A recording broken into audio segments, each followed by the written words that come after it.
Bom dia Instagram, bom dia YouTube, sejam muito bem-vindos a mais um dia de live. Estamos na 46ª semana de lives consecutivas. Nós fazemos lives de leitura de livros, então a gente adquire muito aprendizado, a gente tem vários insights, e esses insights são para a vida, né?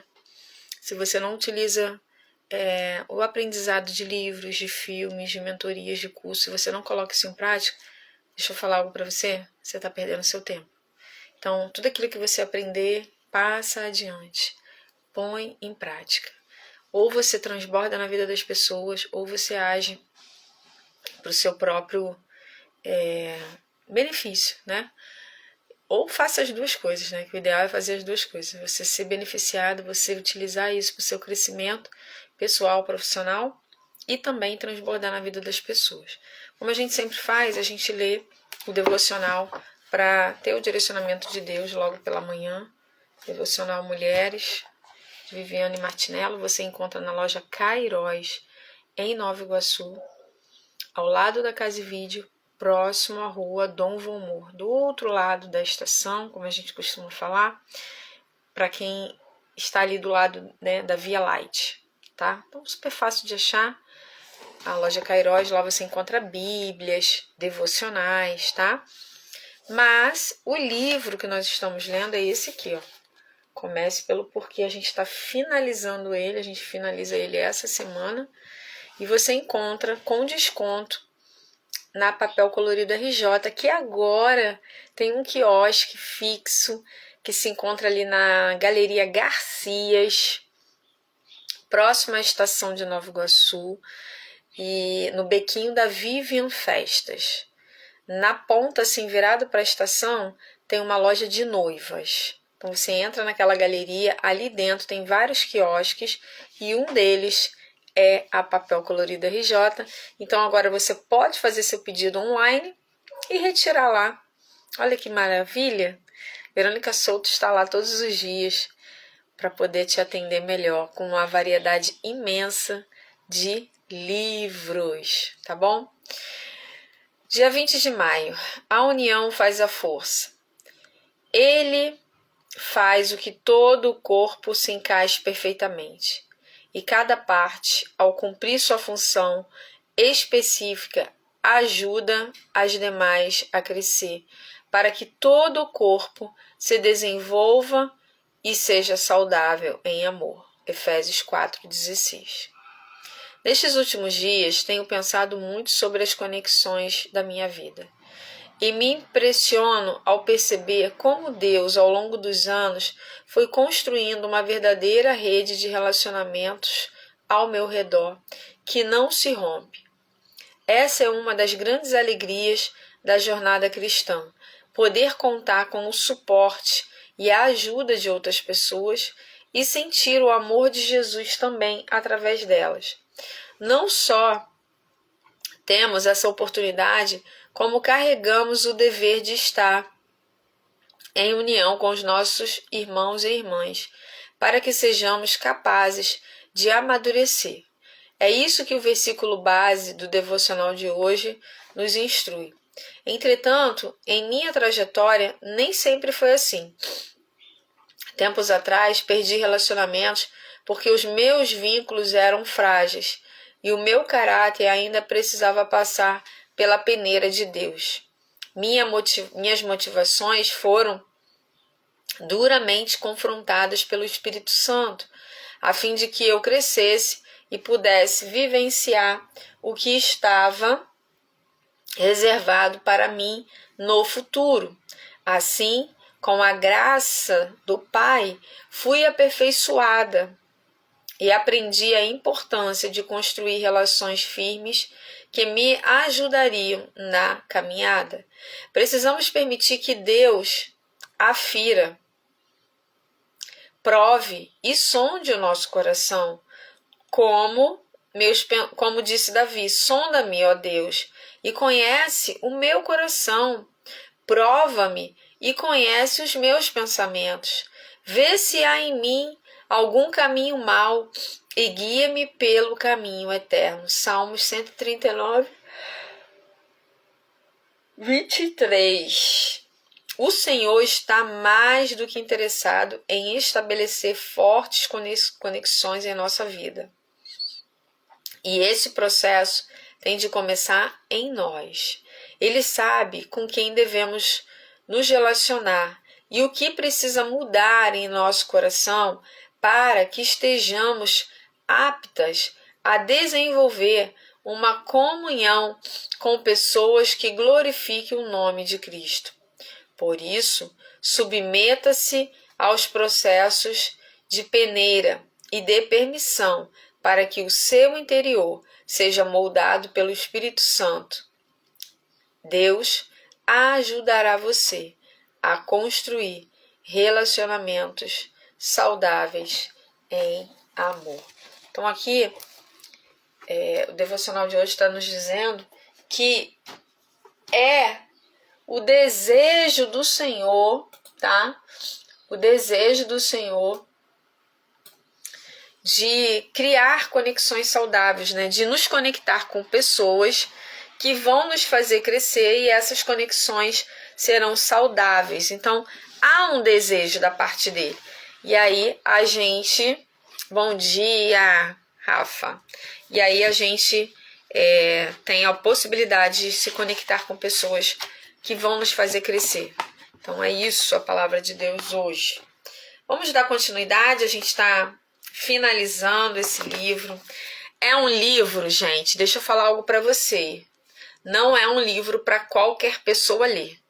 Como quem participa das rodas de leitura que eu realizo, né, sabe que eu levo exemplos de livros práticos, livros não práticos, de tipos de leitores, os perfis de leitores, como escolher o livro de forma assertiva, a fim de que você não procrastine. Porque muitas pessoas, 80%, Rafa, das pessoas, elas procrastinam na leitura porque escolheram o livro errado para aquele momento que ela está vivendo. E esse livro aqui, eu o classificaria na categoria livros não práticos. Ele não é um livro prático. Ele é parecido, é porque está longe ali, com aquele O Poder do Hábito. Eu li aquele livro O Poder do Hábito porque eu estava muito engajada, muito motivada. E foi um dos primeiros livros que eu comprei, né? Os primeiros foram os do Paulo Vieira, O Poder da Autorresponsabilidade e O Poder da Ação, que eu comprei no método CIS. Mas eu lembro que O Poder do Hábito eu comprei logo em seguida. Um livro super grosso, se eu não me engano, acho que ele tem 300 páginas. E um livro que não é prático. Porém, vários outros livros que falam sobre hábitos saíram daquele livro. Então, o que eu recomendo hoje, se você está iniciando a sua caminhada de leitura ou retomando isso, ficou anos sem ler, as circunstâncias da vida foram te afastando desse hábito maravilhoso que é a leitura, volte a ler com livros mais práticos, livros mais lúdicos, livros que tenham ilustrações, livros que tenham uma linguagem um pouco mais fácil de ser entendida. Dentro do mesmo, por exemplo, eu quero ler sobre foco. Eu não vou ler hábitos, O Poder do Hábito. O que eu indico para quem está começando? A única coisa. Um livro muito fácil, que fala sobre foco, hábito. Outro livro, O Milagre da Manhã, também vai implementar um novo estilo de vida em você. Um livro que ele não é tão escancarado sobre foco, mas ele fala sobre otimizar o tempo, fazer o que é importante, que é o essencialismo. O Sem Esforço, que é uma casadinha. O que é o essencialismo e o sem esforço?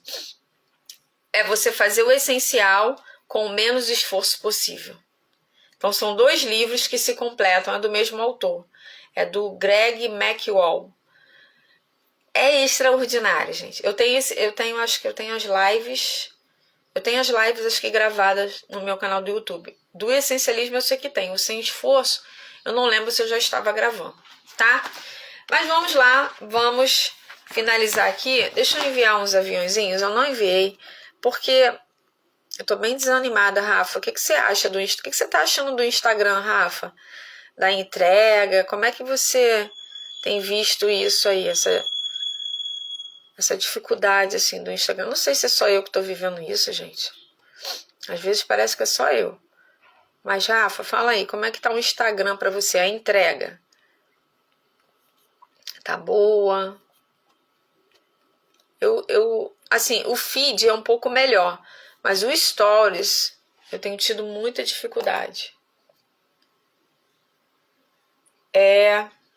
Eu tô para fazer uma nova roda de leitura, assim, fazer mesmo para acrescentar na vida das pessoas, que eu gosto muito de falar disso, eu gosto muito de dar essas orientações, e eu já peguei bastante experiência dos últimos livros que eu li, então...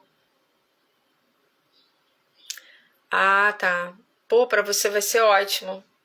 Eu tenho uma certa... Assim, o YouTube eu tô lá, mas eu tô tendo dificuldade, por quê? Porque é a questão do meu vídeo, né? Eu teria que mudar a abordagem, eu sei disso. Só que tudo dá trabalho, né? Tudo dá muito trabalho. Mas eu não consegui cadastrar. Eu tentei fazer a live o dia que o meu Instagram deu ruim. Eu tive que fazer no YouTube, mas eu tentei antes fazer no TikTok. Mas eu tive maior dificuldade. Acho que tinha que cadastrar alguma coisa para fazer a primeira live, alguma coisa assim. Aí eu fiquei meio com o pé atrás. Aí não fiz. Mas já me falaram. Mas eu teria que fazer algo mais dinâmico. A verdade é essa. Porque aquela coisa, tipo, nos primeiros 3 segundos, uma chamada, alguma coisa. Não sei. Tô pensando aqui o que eu vou fazer. Ser bem-sucedido versus sentir-se bem-sucedido. Olha, ser e sentir-se, tá? É o ser versus o sentir-se. Todo ano, um grupo de empresários de alto desempenho se reúne na Endicott House do MIT, nos arredores de Boston. Essa reunião de titãs, como eles mesmos chamam, não é uma conferência empresarial comum. Não é desses eventos que são pura perda de tempo. Nada de golfe, nada de spa e nada de jantares caros. Todo ano, entre 40 e 50 donos de negócios passam 4 dias ouvindo, desde as primeiras horas da manhã até tarde da noite, uma série de palestrantes convidados. Apresenta seus pensamentos e suas ideias, e depois os participantes discutem. Eu tive a honra de comparecer à reunião de titãs como convidado. Alguns anos atrás, esperava que fosse mais um grupo de empresários reunindo-se para falar de trabalho. Esperava ouvir discussões e apresentações sobre maximização de lucros e aprimoramento de sistemas. Mas o que testemunhei foi profundamente diferente. Na verdade, foi o oposto. No primeiro dia, alguém perguntou ao grupo quantos deles tinham atingido suas metas financeiras. Cerca de 80% das mãos foram erguidas. Pensei que só aquilo era bem impressionante. Mas a resposta à pergunta seguinte é que foi bastante profunda. Perguntou-se ao grupo, ainda com as mãos erguidas, quantos de vocês se sentem bem-sucedidos? E 80% das mãos foram baixadas. Havia ali uma sala cheia de alguns dos mais brilhantes empresários dos Estados Unidos, muitos dos quais multimilionários, e, no entanto, a maioria não se sentia bem-sucedida. Na verdade, muitos deles relataram que tinham perdido alguma coisa desde que deram início a seus negócios. Lembraram os dias em que não tinham dinheiro e trabalhavam no porão de casa, tentando fazer as coisas andarem. Tinham saudades dos sentimentos naquela época. Esses empresários incríveis estavam em um momento da vida no qual se deram conta de que seus negócios diziam respeito há muito mais do que vender coisas ou ganhar dinheiro. Olha que legal. Que isso, Raquel Felipe na minha live. Meu Deus. Olha que honra.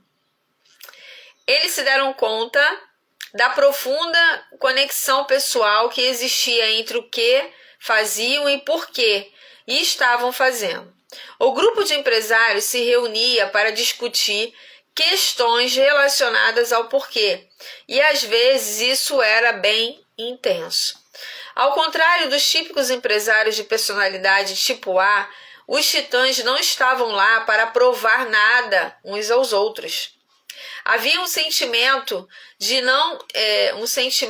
imensa confiança, não de competição implacável. E por causa desse sentimento, cada membro do grupo estava disposto a expressar uma vulnerabilidade que provavelmente raras vezes deixavam transparecer no restante do ano. No decorrer do evento, cada pessoa na sala deixaria escorrer uma lágrima, ou duas, pelo menos uma vez. Olha que interessante, hein? Um lugar, uma reunião de milionários, onde eles, ainda que faturando muito, não se sentiam bem-sucedidos. Não me interessa escrever sobre a ideia de que o dinheiro não compra felicidade, ou neste caso, o sentimento de ser bem-sucedido. Isso não é nem profundo, nem uma ideia nova. O que me interessa, porém, é a transição pela qual passaram esses empresários. Quando suas companhias cresceram e eles se tornaram cada vez mais bem-sucedidos, o que mudou? É muito fácil enxergar o que eles ganharam ao longo de suas carreiras. Podemos facilmente contar o dinheiro, verificar o tamanho do escritório, o número de funcionários, o tamanho de suas casas, sua participação no mercado e o número de matérias na imprensa, mas aquilo que eles perderam é muito mais difícil identificar. À medida que seu sucesso tangível, quer dizer, que eles conseguiam pegar, tocar, cresce, algo mais impreciso começa a se dissipar. Cada um desses donos de negócios bem-sucedidos sabia o que tinha feito. Todos sabiam como tinham feito, mas muitos não sabiam mais o porquê de terem feito. Conclusão desse parágrafo aqui. O que aconteceu com esses donos de negócios, de empresários milionários, que eles não se sentiam bem-sucedidos? Ao longo do caminho, ao longo da jornada, eles perderam o porquê. Eles se perderam do porquê inicial. Muitos, como eles mesmos relataram, começaram no porão de casa, na garagem de casa, numa portinha, talvez vendendo algo na universidade, na escola, de porta em porta, eu não sei. Mas naquela época em que eles começaram, havia um porquê claro e definido. E eu quero abrir um parênteses aqui para nós. Mais do que chegar aonde nós queremos chegar, nós precisamos nos certificar que em cada passo que dermos na jornada da vida, na jornada do sucesso, na jornada do crescimento, a gente precisa olhar e verificar se em nós ainda existe o porquê de termos começado. Porque quando chegarmos lá, porque vamos chegar? O porquê precisa estar tão claro, tão vivo, tão aceso quanto no início, que nos moveu a sair de um bairro humilde, de uma salinha humilde, de um aluguel, de improvisos, de uma sala de improvisos, mas que hoje, Rafa, quando chegar lá na sua empresa, no seu podcast maravilhoso, com biblioteca, com convidados extraordinários, você poder olhar para si e falar, não, caramba, cheguei aqui, sou bem-sucedida e continuo vivendo e transpirando e transbordando o mesmo porquê que me tirou de onde eu estava, de Nova Iguaçu, de um dia tão pequeno. Então é isso que precisa nortear a nossa vida. É sobre isso esse parágrafo, de você não perder o seu porquê. Porque se a gente perde o porquê, quando a gente conquista o que quer, não faz mais sentido. Não nos sentimos bem-sucedidos porque não lembramos mais por que eu comecei. Qual foi o motivo?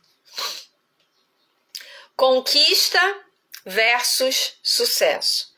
Para algumas pessoas existe uma ironia no sucesso. Muitas que alcançam grande sucesso nem sempre sentem assim. Algumas, ao conquistar a fama, falam sobre a solidão que com frequência a acompanha. Isso acontece porque sucesso e conquista não são a mesma coisa, embora muitas vezes a gente confunda uma coisa com a outra. Verdade, a gente usa até como palavras sinônimas, né? Embora, muitas vezes a gente confunda uma coisa com a outra. Conquista é algo que se alcança ou obtém como um objetivo. Às vezes é tangível, claramente definido e mensurável. O sucesso, por outro lado, é um sentimento ou estado de espírito. Eu vou sublinhar aqui, tá, gente? Então, aqui, ó, conquista é algo que se alcança ou obtém como objetivo. Às vezes tangível, claramente definido e mensurável. Quer dizer, você pode ver, você pode tocar, você pode desfrutar. O sucesso, por outro lado, é um sentimento ou estado de espírito. Ela se sente bem-sucedida. Ela é bem-sucedida. Dizemos usando o verbo ser para sugerir esse sentimento. Oi, Antônia. Seja bem-vinda.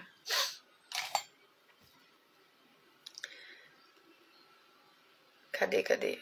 Como um estado do ser. Enquanto pode ser fácil conceber um caminho que leve a uma meta, conceber um caminho que leve a esse intangível sentimento de sucesso é algo mais difuso.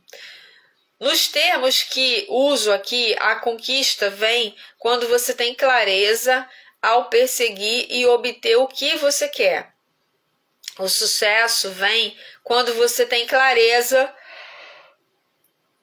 para saber por que quer aquilo. A primeira é motivada por fatores tangíveis e o último por algo mais profundo no cérebro, onde nos falta a capacidade de expressar esses sentimentos com palavras. O sucesso vem quando acordamos todo dia nessa interminável busca de um porquê para fazermos o que fazemos. Nossas conquistas, o que fazemos, servem como marcos que indicam que estamos no caminho certo. Não se trata de ou isso ou aquilo. Precisamos das duas coisas. Um homem sábio disse uma vez: o dinheiro não compra felicidade, mas paga pelo iate no qual vamos navegar por ela. Há uma grande verdade nessa declaração. O iate representa conquista. Pode-se vê-lo com facilidade e com um planejamento correto é totalmente possível de ser obtido. Por onde vamos navegar representa o sentimento de sucesso, tão difícil de definir. É claro que este último é muito mais difícil de ver e obter. São conceitos distintos que às vezes andam juntos, às vezes não. O mais importante é que algumas pessoas, quando saem em busca do sucesso, acabam se confundindo, vendo o que conquistaram como seu destino final. Esse é o motivo de nunca se sentirem satisfeitas. Não importa quão grande seja seu iate, não importa quanto elas conquistem. A falsa suposição que costumamos fazer é que basta conquistar mais para que o sentimento de sucesso surja. Mas é raro isso acontecer. Ao longo da construção de um negócio ou de uma carreira, ficamos mais confiantes em relação ao que fazemos, mais especializados em como fazê-lo. Com cada conquista, aumentam as medidas tangíveis do sucesso e o sentimento de que progredimos. A vida é boa. No entanto, para a maioria de nós, em algum ponto da jornada, nos esquecemos do porquê que motivou essa jornada lá no início. Em algum lugar no curso de todas essas conquistas, uma divisão inevitável acontece. Isso vale tanto para indivíduos quanto para organizações. O que os empresários em Endicott experimentaram como indivíduos foi a mesma transição pela qual a Walmart e outras grandes companhias ou já passaram ou estão passando. Como a Walmart opera em uma escala imensa, o impacto do seu porquê ter ficado nebuloso é sentido em uma escala maior. Funcionários, clientes e comunidades também sentirão isso. Aqueles que têm a capacidade de não perder o porquê de vista, não importa quão pouco ou muito tenham conquistado, podem nos inspirar. Os que têm a capacidade de não perder o porquê de vista e também guardar os pontos de referência que mantêm todos focados na direção certa, são os grandes líderes. Para os grandes líderes, o círculo dourado está em equilíbrio. Eles perseguem o porquê, estão cientes de como fazer isso e o que fazem serve como prova tangível daquilo em que acreditam. Mas a maioria de nós, infelizmente, chega a um ponto no qual o que estamos fazendo e o porquê de estarmos fazendo perdem o equilíbrio entre si. Chegamos a um ponto em que porquê e o que não estão alinhados. É a separação entre o tangível e o intangível que marca essa ruptura. Conclusão, né? Aquilo que a gente já estava falando, a gente precisa carregar o porquê na jornada. Em tudo aquilo que a gente colocar como meta. Deixa eu perguntar aqui para as meninas que estão aqui.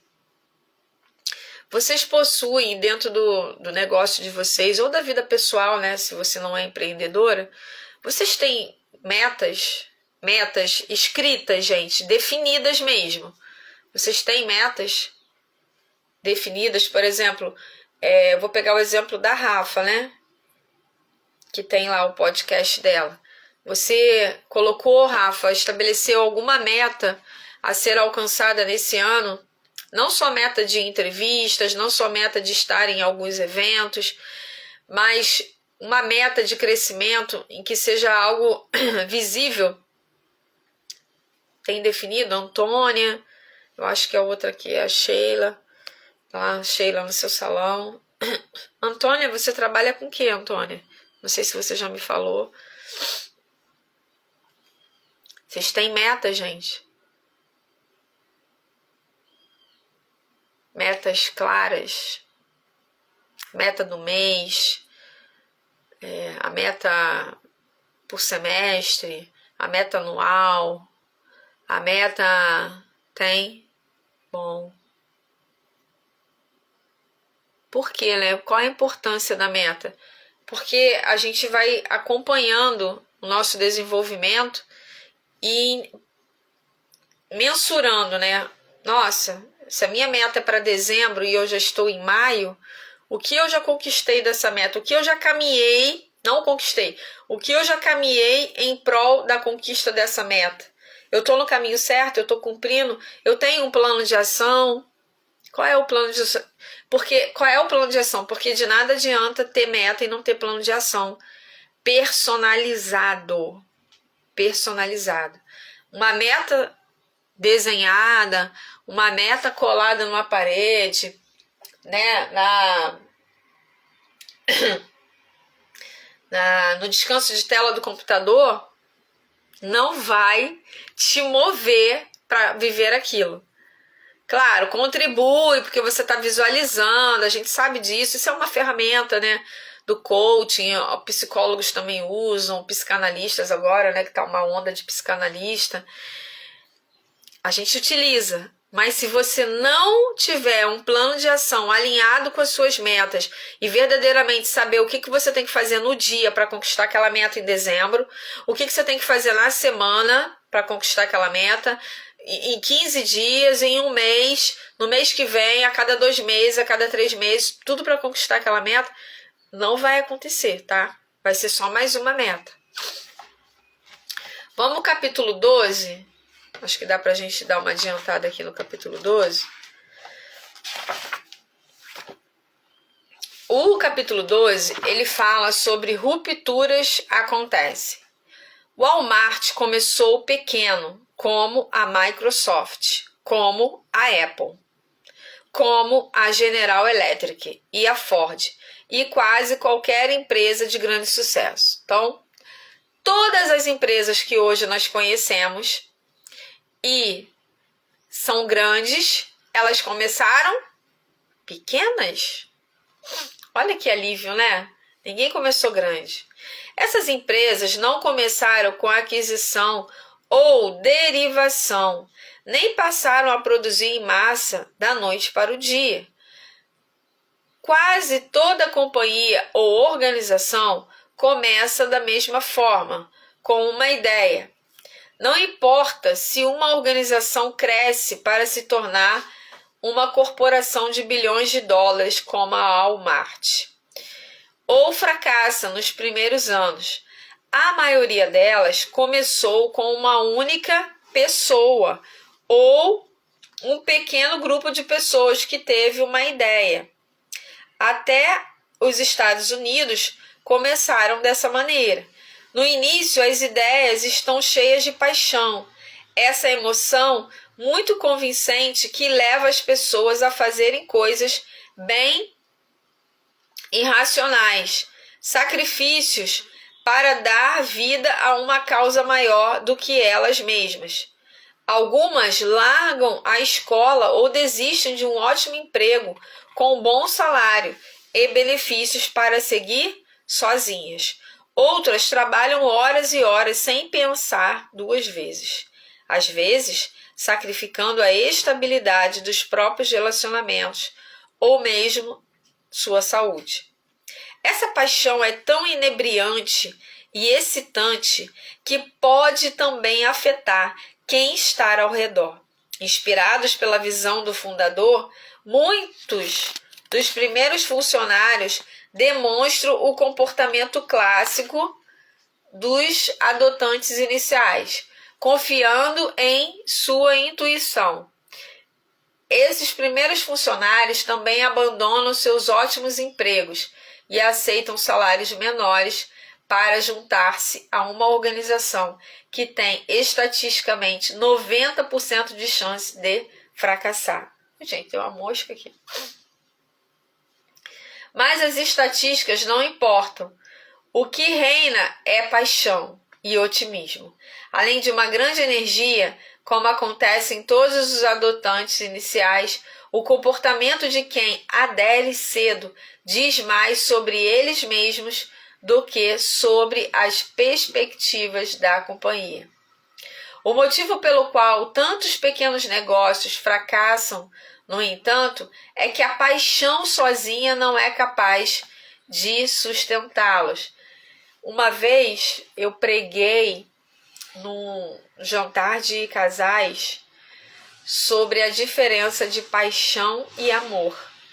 E eu me lembrei aqui agora, essa paixão, a paixão, gente, é um fogo que, com o passar do tempo, ele vai reduzindo a chama, né? E o que vai ficar? O amor verdadeiro. Porque é o amor que sustenta, é o amor que cuida, é o amor que zela, é o amor que respeita, é o amor é a base. A paixão, ela é passageira. É meio clichê, né, falar isso, mas é real. E aqui, o autor, né, ele está usando essa analogia da paixão aqui. E é isso mesmo, às vezes aquela empolgação do início, né, da criação de um negócio.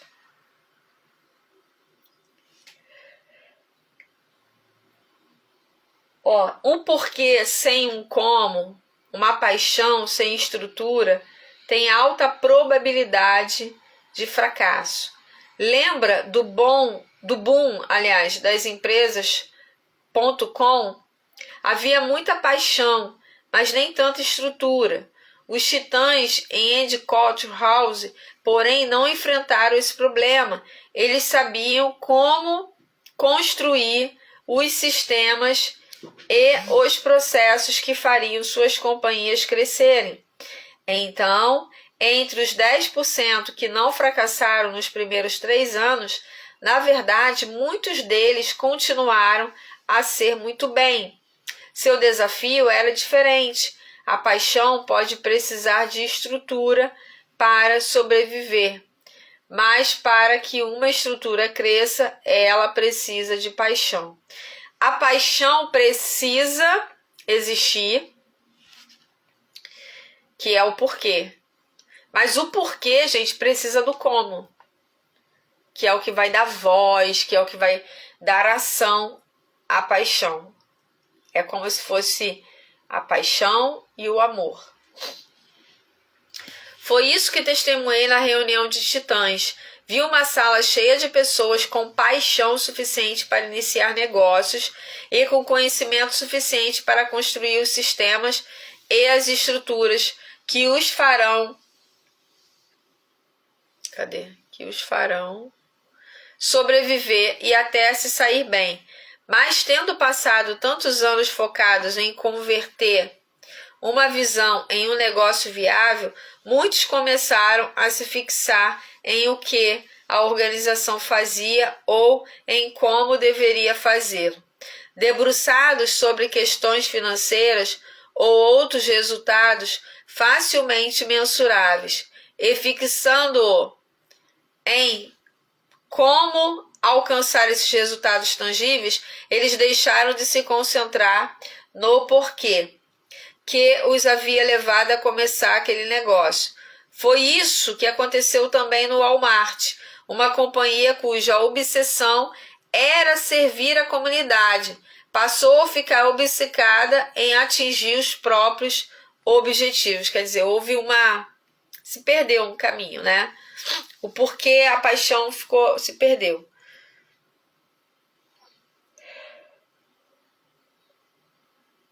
Como o Walmart, os empresários da Endicott costumavam pensar, agir e se comunicar de dentro para fora do círculo dourado, do porquê para o quê. Mas quando tiveram mais sucesso, o processo se inverteu. O que vinha agora em primeiro lugar. E todos os sistemas e processos perseguem esses resultados tangíveis. O motivo de ter acontecido essa mudança é simples. Houve uma ruptura e seu porquê ficou nebuloso.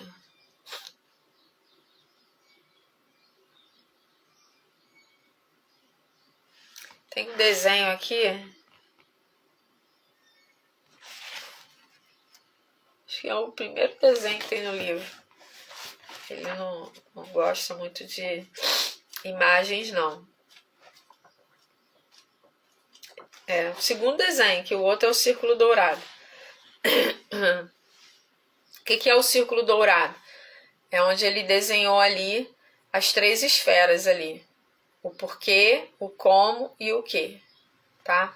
O seu negócio ele precisa ter o porquê, o como e o que. O porquê eu faço o que eu faço, como eu vou fazer isso, né? Como eu faço isso e o que eu entrego, que é o resultado disso, o resultado desse casamento aí. O maior de todos os desafios que qualquer organização pode enfrentar é o sucesso. Quando a companhia é pequena, o fundador confia em sua intuição para tomar todas as decisões importantes, desde o marketing até confiar em sua... Desde o marketing até o produto, da estratégia à tática, contratações e demissões. Se o fundador confiar em sua intuição, vai sentir que todas as decisões que tomar são corretas. Gente, eu vou parar aqui, porque hoje é o dia que eu vou lá pro meu pai. Então, só para eu não me atrasar, se eu entrar aqui, eu vou me perder. Vou marcar aqui onde nós paramos. Já entramos no capítulo 12. A gente está falando sobre que rupturas acontecem, ok? Como eu falei, a gente vai terminar o livro. A gente já está no 12, depois vem o capítulo 13. O capítulo 12 é imenso. Meu Deus. Os capítulos são muito grandes. Tem muito agradecimento aqui também, gente. Ó, tem 2, 3, 4 páginas de agradecimento. Aí depois vem as notas, que é a biografia, né? Aliás, bibliografia. Ok? Então amanhã a gente continua. Amanhã a live é às 9. Vamos tirar o print, se você pode tirar o print. Vou desativar aqui os comentários.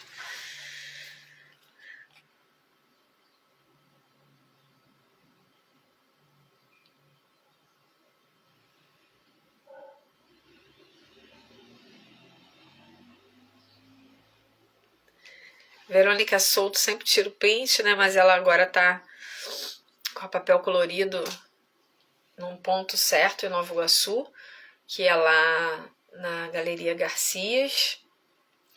Então ela agora não consegue estar aqui com a gente, né?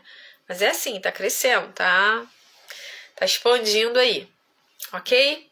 Gente, um beijo, até amanhã, a live gravada, se você quer assistir alguma outra live sobre esse livro, eu tô subindo aos poucos lá no meu canal do YouTube, no Motivada para Motivar. Beijos, fiquem na paz.